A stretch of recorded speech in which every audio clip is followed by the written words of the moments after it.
Halo, perkenalkan anggota kelompok kami ada Muhammad Nokal Muhyiddin, Gina Maharah, Siti Febriani, Hiral dan Altariansah, Fuji Siti Fauziah, dan Triani Mariani.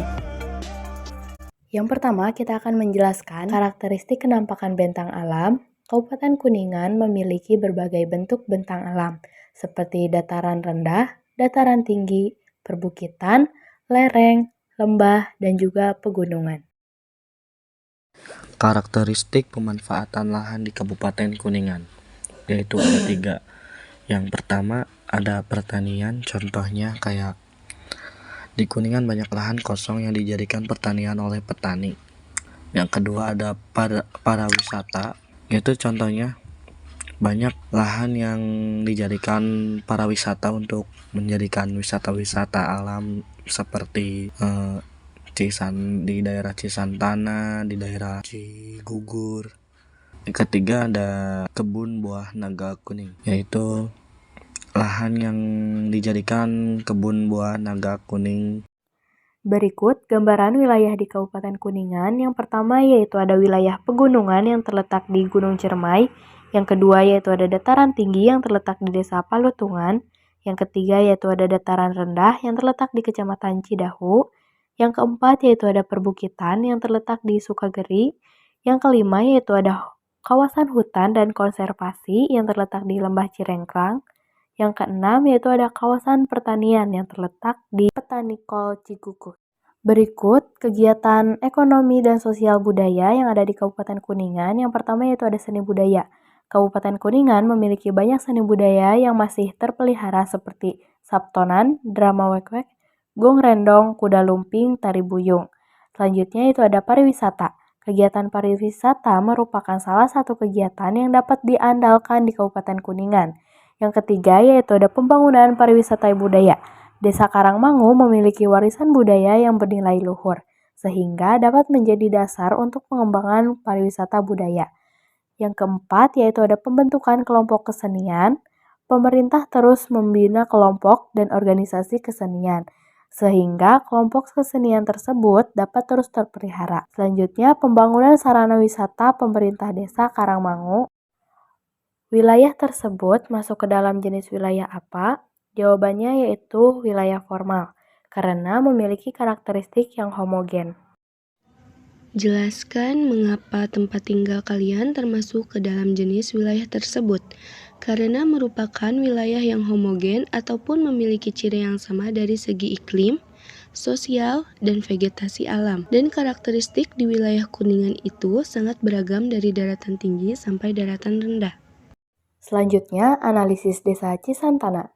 Desa Cisantana yang berada di Kabupaten Kuningan, Jawa Barat ini dikenal karena karakteristik bentang alam yang indah dan khas daerah pegunungan. Ada ciri khas kenampakan bentang alam di Desa Cisantana. Yang pertama itu ada pegunungan. Pegunungan apa sih? Pegunungan Ciremai. Kenapa?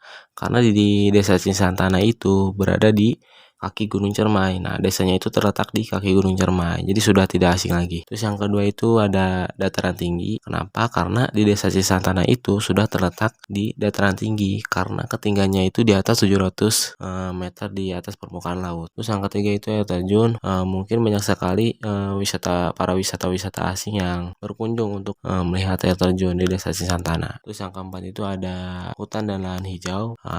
Karena di Desa Cisantana itu memiliki keanekaragaman hayati yang sangat berlimpah, mulai dari vegetasi alam, dari hutan, dari air itu sangat berlimpah. Terus yang kelima itu sumber air, karena kemungkinan ya karena letaknya itu berada di kaki Gunung Ciremai, itu sumber airnya itu sangat melimpah. Terus yang keenam itu ada sawah terasering. Sawah terasering itu apa sih? Nah, biasanya itu sawah terasering itu di perbukitan begitu biasanya. Biasanya sawah-sawah ini itu tersusun rapi dari atas ke bawah. Biasanya itu sangat rapi. Di film-film lah gitu. Pokoknya ini sangat cantik ya guys. Karakteristik kegiatan ekonomi, sosial, dan budaya di Desa Cisantana. Dalam kegiatan ekonomi di Desa Cisantana terdapat beberapa bagian.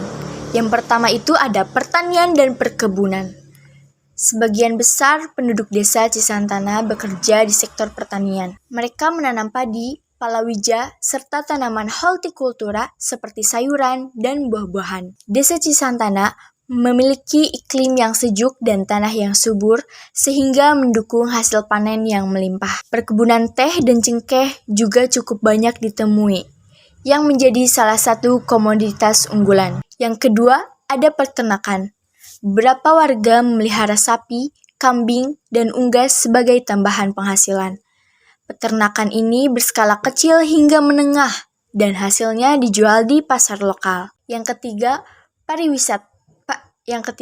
pariwisata. Desa Cisantana terkenal dengan pemandangan alamnya yang indah, terutama dengan adanya Bukit Panembongan yang menjadi daya tarik utama wisata alam. Hal ini memberikan peluang ekonomi dalam bentuk penginapan, warung makan, dan jasa wisata. Pengrajin lokal juga membuat kerajinan tangan yang dijual sebagai oleh-oleh bagi wisatawan. Yang keempat ada industri rumah tangga.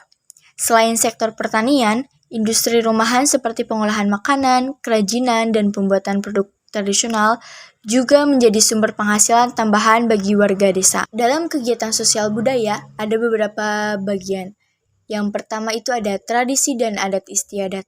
Masyarakat Cisantana masih memegang teguh tradisi Sunda yang diwariskan turun-temurun. Acara adat seperti ngarot, syukuran panen, dan ruatan upacara tolak bala masih dijalankan sebagai bagian dari kehidupan sosial masyarakat. Yang kedua ada gotong royong. Budaya gotong royong masih sangat kental. Masyarakat bersama-sama melakukan kegiatan seperti membersihkan lingkungan, memperbaiki fasilitas umum, atau membangun rumah secara bergantian. Yang ketiga ada keagamaan. Mayoritas penduduknya beragama Islam. Dan kegiatan keagamaan seperti pengajian, perayaan hari-hari besar Islam, serta kegiatan di masjid menjadi bagian penting dari kehidupan sosial. Namun, toleransi antar umat beragama tetap dijunjung tinggi. Yang keempat ada kesenian tradisional. Kesenian seperti wayang golek, kuda lumping, dan jaipong masih sering dipentaskan dalam acara-acara adat atau perayaan penting di desa. Ini menjadi salah satu cara untuk melestarikan warisan budaya lokal. Dan yang terakhir ada peran pemuda dan karang taruna. Pemuda desa berperan aktif dalam kegiatan sosial, terutama yang tergabung dalam Karang Taruna.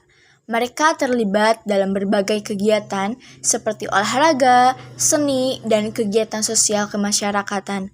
Secara keseluruhan, Desa Cisantana menggabungkan ekonomi berbasis agraris dengan potensi pariwisata dan industri kreatif lokal, serta memiliki kehidupan sosial budaya yang kuat berlandaskan tradisi Sunda dan nilai-nilai kebersamaan. Secara keseluruhan, Desa Cisantana menggabungkan ekonomi berbasis agraris dengan potensi pariwisata dan industri kreatif lokal, serta memiliki kehidupan sosial budaya yang kuat berlandaskan tradisi Sunda dan nilai-nilai kebersamaan. Wilayah tersebut masuk ke dalam jenis wilayah apa sih? Desa Cisantana termasuk ke dalam wilayah formal dan berada di wilayah dataran tinggi. Jelaskan mengapa tempat tinggal kalian termasuk ke dalam jenis wilayah tersebut. Desa Cisantana termasuk ke dalam wilayah formal dan berada di wilayah dataran tinggi. Kenapa sih? Karena di wilayah Cisantana itu merupakan wilayah yang homogen karena dicirikan dengan adanya kesamaan fisik ataupun kondisi alamnya. Kalau dari kondisi alam itu dapat dicirikan dengan vegetasi alam itu yang sama itu dapat dicirikan. Kalau berdasarkan karakter sosialnya, kita bisa melihatnya dari segi bahasa sehari-hari, misalnya Sunda semua gitu. Dan wilayah ini termasuk ke wilayah dataran tinggi karena Desa Cisantana itu berada di ketinggian di atas 700 mdpl ataupun meter di atas permukaan laut. Jadi wilayah ini itu sangat sejuk lah, intinya sejuk ataupun dingin malahan. Oke guys, thank you, terima kasih, bye.